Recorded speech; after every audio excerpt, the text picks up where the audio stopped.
एकदम भरून गेलेलं असतं. अशा समयी देवाचं आठवण होणं फार कठीण असतं. तर आयुष्याचे सूत्र विघडतात, भूतांची मटे खडाडतात, कान मरतयाही चित्ता युगांतून होय. मरण समयी आपल्या मनामध्ये नाना प्रकारचे विचार येत असतात. त्यामध्ये आपली बुद्धी म्हणजे कमी पद्धतीची चालते, बुद्धी चालत नाही. काही सगळे गात्र विचलित झालेले असतात, शक्तिहीन झालेले असतात. मग अशा समयी भगवान त्याचं काम करतो. अर्थात आपलं स्मरण, आपलं आठव भगवान त्या व्यक्तीला देतो ज्याने जीवनामध्ये आपलं काम केलं. त्याचं काम देखील भगवान करतो. आणि म्हणून भगवंताचं सांगणं की हे भक्ता हो, तुम्ही माझं काम करा.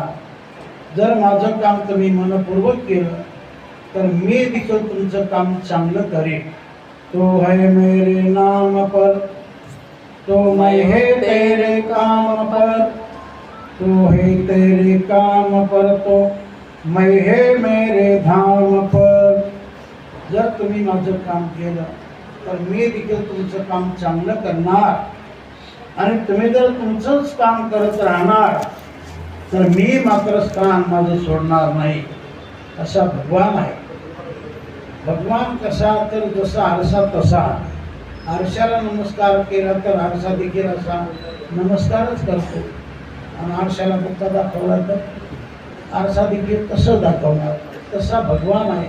जसं आपण भगवंताचं काम करू तसं भगवान देखील आपलं काम करत असतो.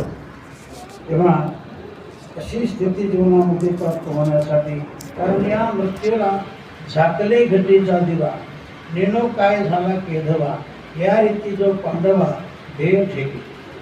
जो आपलं शरीर चालता बोलता सोडतो ती खरं मरण आहे. मंगल स्वरूप मरण आहे. देवचिंतनात, संत चिंतनात, चांगल्या विचारात मरण येणे फार दुर्मिळ असतं. अशा चांगल्या चिंतनात त्यांना मरण प्राप्त झालेलं आहे.